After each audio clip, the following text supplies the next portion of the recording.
नमस्कार, आप देख रहे हैं हमारा खास कार्यक्रम जवाब तो चाहिए और मैं हूं आपके साथ मोनिका ग्रोवर। एक तरफ पूरा देश कोरोना संक्रमण से जूझ रहा है, रोजाना लाखों मामले सामने आ रहे हैं और ऐसे में कोरोना से सबसे ज्यादा प्रभावित राज्य जो है वो है महाराष्ट्र।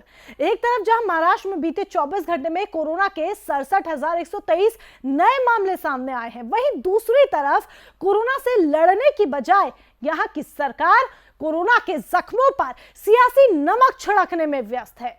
दरअसल ऑक्सीजन और कोरोना इंजेक्शन को लेकर उद्धव सरकार और केंद्र में ठन गई है।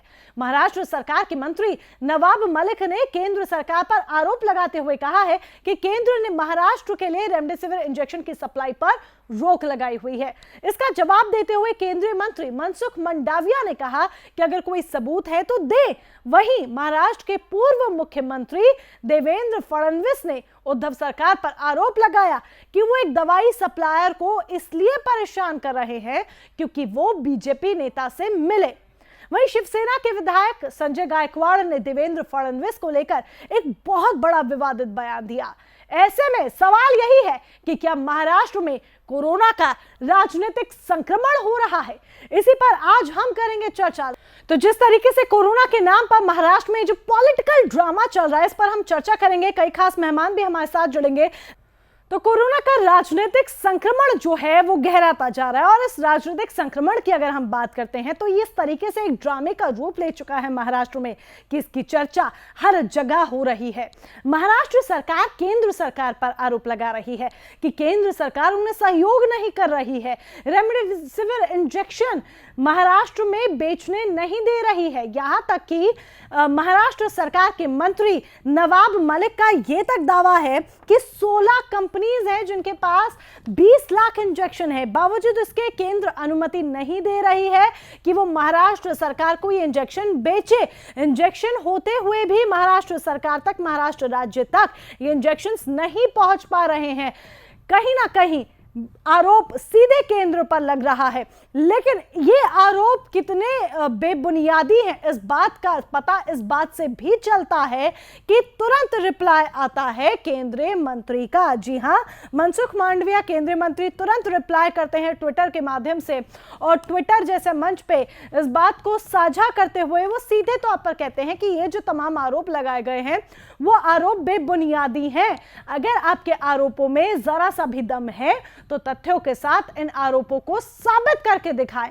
लेकिन अभी तक महाराष्ट्र सरकार कोई भी ऐसा सबूत लेकर नहीं आ पाई है जो उनकी बात को सच साबित कर पाए। लेकिन केंद्र सरकार सीना चौड़ा करके यह जरूर कह रही है कि अगर तथ्यों में दम है, सबूत है तो साबित करके दिखाओ।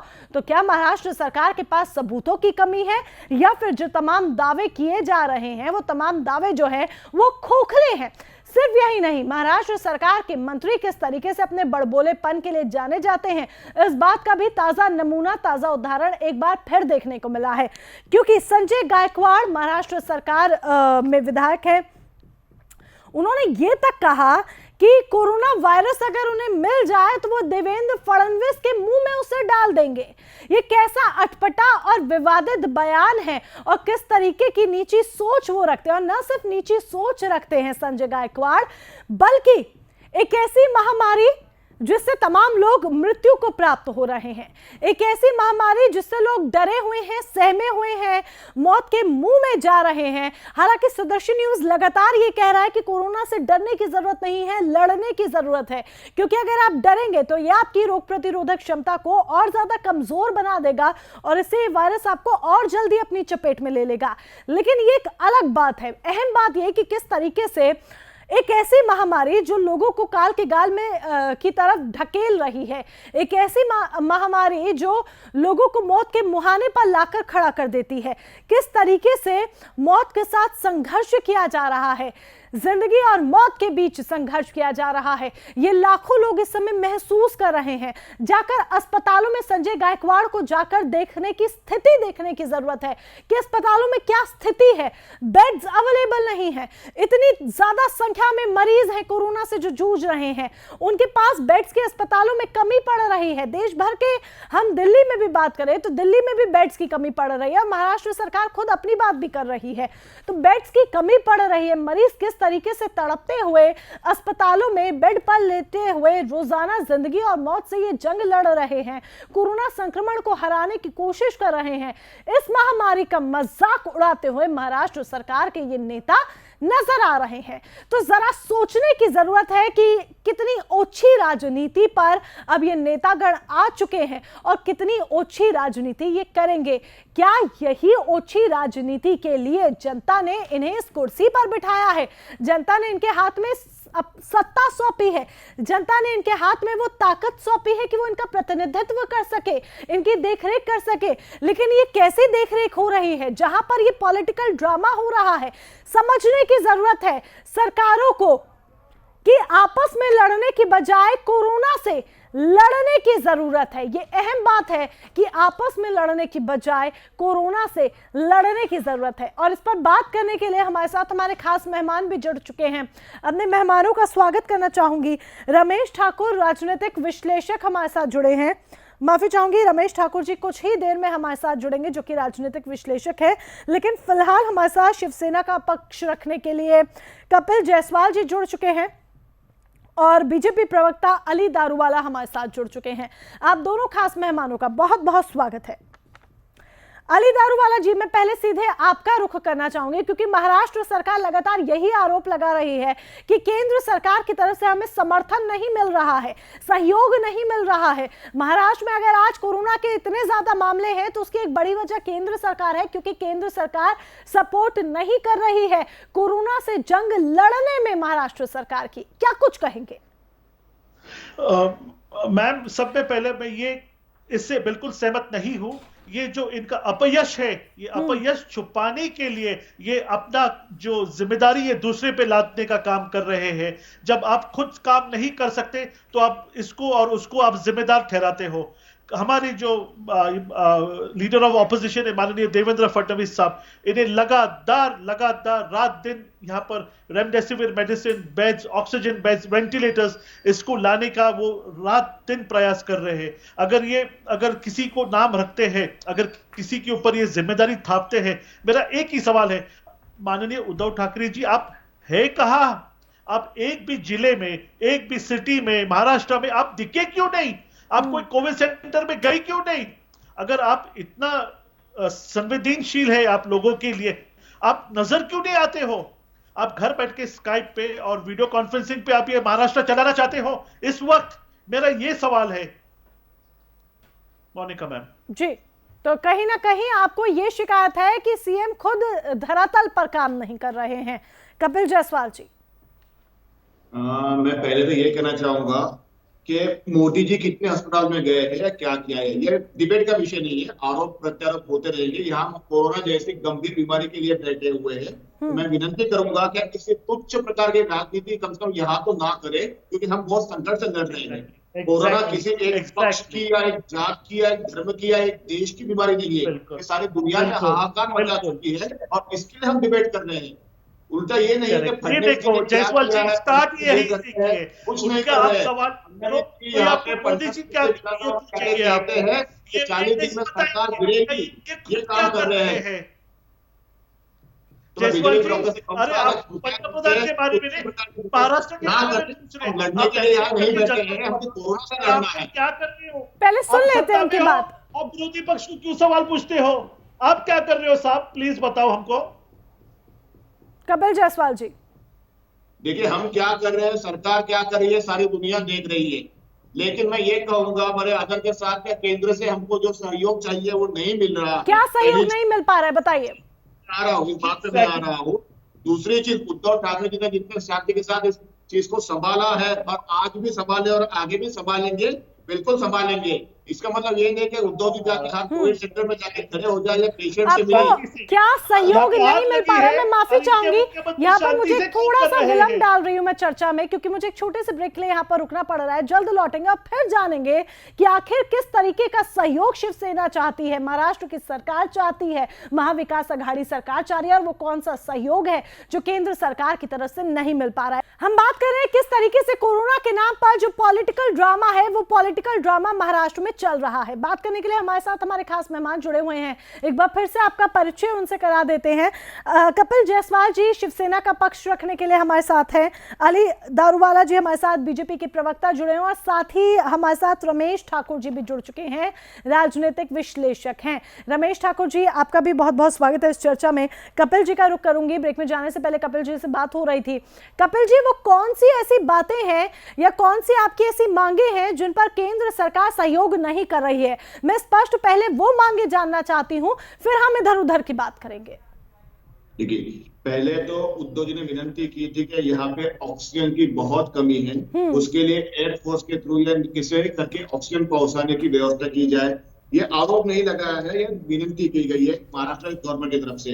दूसरा है कि जो इंजेक्शन है रेमडेसिविर, हमको इतनी मात्रा में नहीं मिले हैं, जिसका कि प्रभाव जो बीमारी कितनी फैली है महाराष्ट्र में, उसके हिसाब से इंजेक्शन में बहुत कम मिलेगी। बस इतना ही के ऊपर।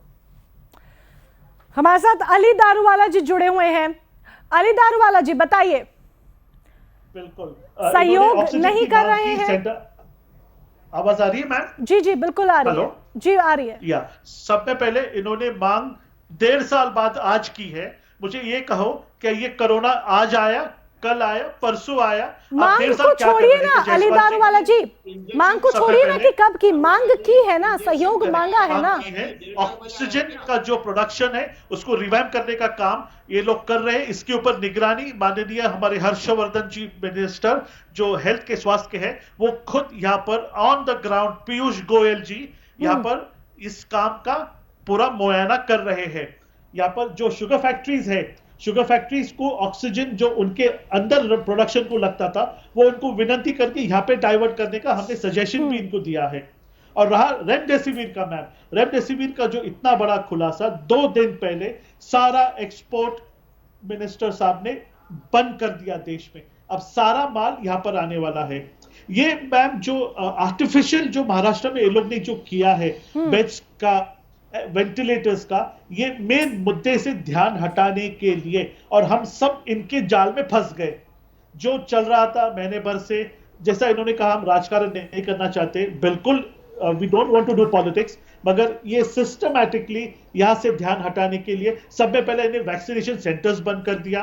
वैक्सीनेशन अवेलेबल थे, उन्होंने जो है वैक्सीनेशन सेंटर्स पे बोर्ड लगा दिया कि यहाँ पे वैक्सीनेशन बंद है। तो लोग हल्लू हल्लू धीरे धीरे से उनका जो ध्यान था, जो यहाँ पे जिस मुद्दे पे आग लगी थी, वहां से डाइवर्ट होके महाराष्ट्र में सिस्टमैटिकली वेंटिलेटर्स पे, बेड्स पे, इंजेक्शंस पे, ऑक्सीजन, यानी कि जल्द रेमडेसिविर इंजेक्शंस भी महाराष्ट्र में उपलब्ध हो जाएंगे।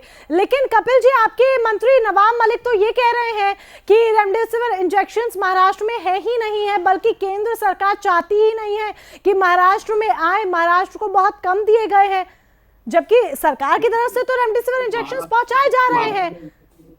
जी, आपके मंत्री ये कहते हैं नवाब मलिक कि रेमडेसिविर इंजेक्शंस नहीं है, केंद्र सरकार इस बाबत ध्यान नहीं दे रही है, जबकि सरकार तो पहुंचा रही है। यहां तक कि बकायदा एक्सपोर्ट रोका गया है ताकि महाराष्ट्र तक इंजेक्शंस को पहुंचाया जा सके।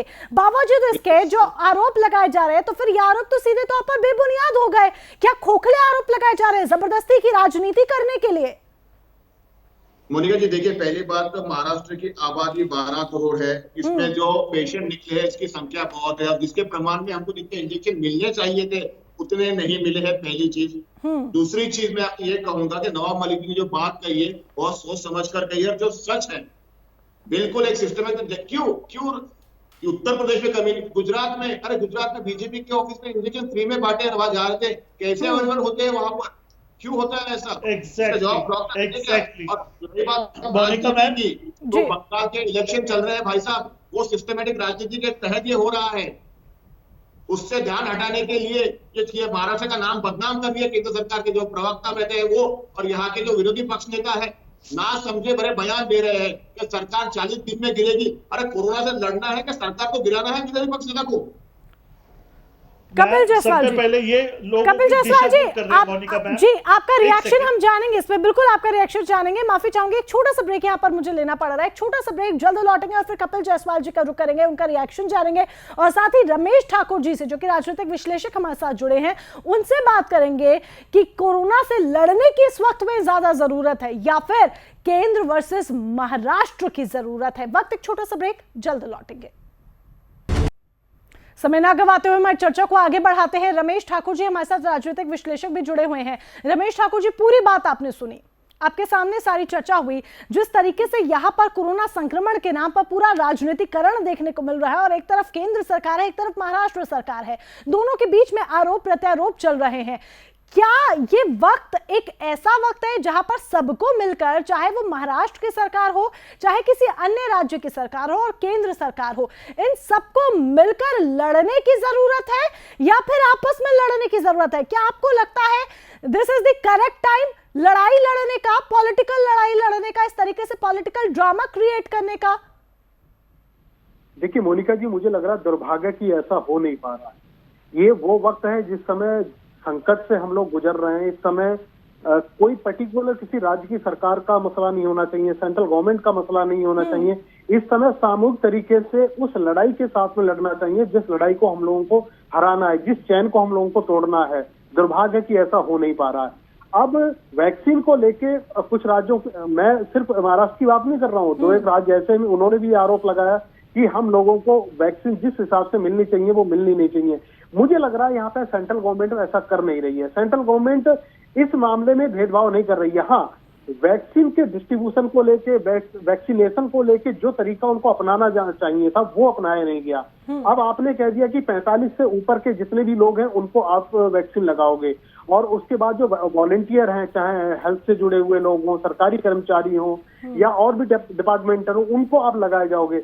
अब 45 के बीच के जो आम आदमी है उनको आपने छोड़ दिया, जबकि इस समय का कोरोना का दूसरा जो स्ट्रेन है, दूसरी चीज जो इस समय लहर है, उसमें ये देखा जा रहा है 45 से अंदर के लोग, चाहे 25 साल के हो या 20 साल के हो, 30 साल के हो गए, बच्चे भी, ये भी कहोगे कि बच्चे भी उनमें प्रभावित सबसे ज्यादा हो रहे हैं। मुझे लग रहा है जिस समय कोविड को लेके वैक्सीन लगाने की जब बात कही जा रही थी, किन किन लोगों को लेना है, किस श्रेणी में लेना है, मुझे लग रहा है वो इन्होंने सही से नहीं अपनाया। उसका नतीजा ये आज ये है कि आज महाराष्ट्र में 60 से 70 हजार के केसेस एक दिन में आ रहे हैं। राजधानी दिल्ली में जहां हम लोग रहते हैं वहां 20 से 25 बिल्कुल केसेस ज्यादा है, लेकिन इन केसेस पर राजनीति होना, केसेस ज्यादा है लेकिन इन केसेस पर राजनीति होना कहां तक जायज है, जो राजनीति इस वक्त हम देख रहे हैं?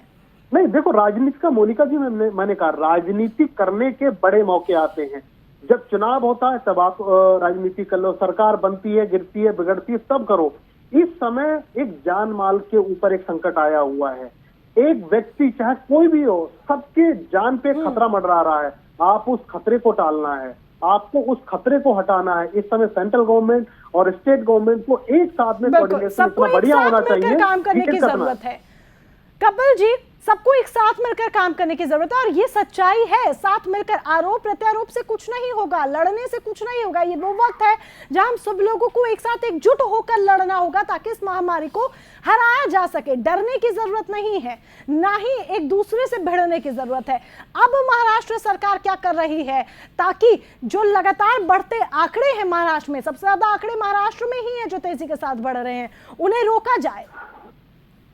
देखिए, पहले बड़े आदर्श में ये बात करूंगा कि मुख्यमंत्री उद्धव जी ने कोई ऐसा झगड़े वाली बात नहीं की है, ना कोई आरोप जी अली दारूवाला जी, बस लौटूंगी आपके पास ही लौटूंगी इसके बाद। जी बोलिए कपिल जी। जी भाई, उद्धव जी ने कोई आरोप आज तक नहीं किया है, केंद्र से विनती ही की है, पहली बात। दूसरी बात, यहाँ पे जितने पेशेंट निकल रहे हैं वो हिसाब से हमको ऑक्सीजन की कमी है, हमको इंजेक्शन की कमी है, हमें वैकेंसी की कमी है, ठीक है, ये चीजें है। लेकिन यहाँ पे विपक्ष क्या कर रहा है? विपक्ष लॉकडाउन ना लगाने के लिए सरकार के ऊपर प्रेशर लाता है, जबकि यूपी में लॉकडाउन लग रहा है, दिल्ली में लग रहा है, एमपी में कड़क लॉकडाउन चल रहा है। यहाँ का विपक्ष क्या करता है कि व्यापारियों को भड़काता है कि भैया रास्ते पे आ जाओ। ये लड़ा नहीं जाता है मोनिका जी, कोरोना से हम लड़ रहे हैं, हम आपस में नहीं लड़ना है। मैंने पहले भी कहा कि बीमारी किसी पक्ष की नहीं है, पूरे देश की, विश्व की बीमारी है। तो फिर पूरे देश की बीमारी है, पूरे देश की बीमारी है, तो आपके नेता ये कैसा उलझुल बयान देते हैं कि कोरोना वायरस अगर मिल जाए तो देवेंद्र फडणवीस के मुंह में डाल देंगे उस वायरस को? ये कैसा बयान है? फडणवीस जी क्या कर रहे हैं, फडणवीस जी क्या कर रहे हैं, मैं वही तो बोल रहा हूँ ना। फडणवीस जी अभी भी इस बात को नहीं समझते हुए यहाँ पे विधानसभा की एक सीट का चुनाव होने जा रहा है, वहां पे कहते हैं क्या 40 दिन में सरकार गिरेगी।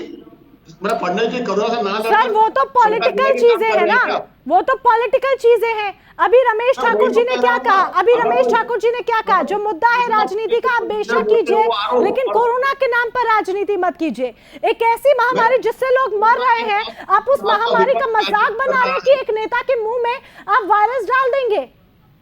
अरे नेता क्या कर रहा है, नेता को क्या कोरोना का वायरस बन के बैठा हुआ नेता अगर आपके लिए बयान दे रहा है तो आप उसको मार डालिए, ये आप सोच रहे हैं। नेता अगर बयान दे रहा है तो आप ये सोचेंगे कि आप उसे मार डालेंगे। लॉकडाउन को खत्म करने का काम फडणवीस जी कर रहे हैं और बीजेपी के लोग कर रहे हैं।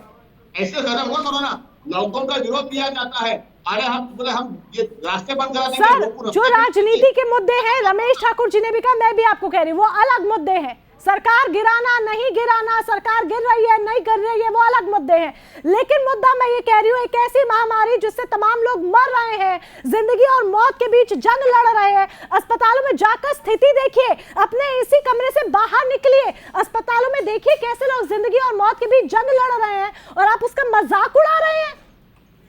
मजाक हम नहीं उड़ा रहे हैं, मजाक क्यों उड़ा रहा है पूरा महाराष्ट्र देख रहा है। एक लास्ट स्टेटमेंट मैं अली दारूवाला जी से लेना चाहूंगी, फिर कार्यक्रम को हम समाप्ति की ओर लेकर जाएंगे। अली दारूवाला जी। मैम जायसवाल जी यहाँ पे पूरे जनता को मिसगाइड कर रहे हैं, और मैं यहाँ बैठ के सुन रहा हूँ जो मैं नहीं करने वाला। सब में पहले जो ठाकुर जी ने बताया वैक्सीनेशन के बारे में, वैक्सीनेशन के बारे में किसी के पास कोई एसओपी स्टैंडर्ड ऑपरेटिंग प्रोसीजर नहीं था। ये फर्स्ट टाइम हम लोग ने 50 इयर्स में देखा है। जैसा वैक्सीनेशन कम पड़ा, हमने स्पुतनिक को इंपोर्ट अलाउ किया, स्पुतनिक अवेलेबल हो रहा है, Johnson and Johnson, Pfizer, 5 companies को हमने अलाउ किया। मैम ये वैक्सीनेशन आ रहा है, लोगों को मिलने वाला है, लोगों को डराने की आवश्यकता नहीं है Jaiswal ji. Point number 1। Point number 2, आपने कहा आपने लॉकडाउन को सपोर्ट नहीं किया। आप एक नेशनल टेलीविजन पे इतनी बड़ी झूठ बात करते हो जायसवाल जी। लेट मी फिनिश, एक सेकंड, मैं बीच में बात नहीं किया।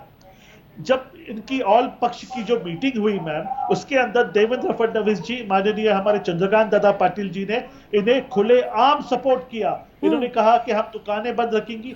पहले हम लोग उसको विरोध करते थे, मगर फाइनल स्टेज में हमने उसको सपोर्ट किया। तो ये जो लोगों को जो दिशाभूल कर रहे थे, हमने सपोर्ट नहीं किया। भारतीय जनता पार्टी ने ऐसा नहीं किया। कल रात की बात, एक सेकंड मैम प्लीज, एक सेकंड। देवेंद्र फडणवीस खुद थाने गए थे जी, वो हमने दिखाया, बिल्कुल दिखाया।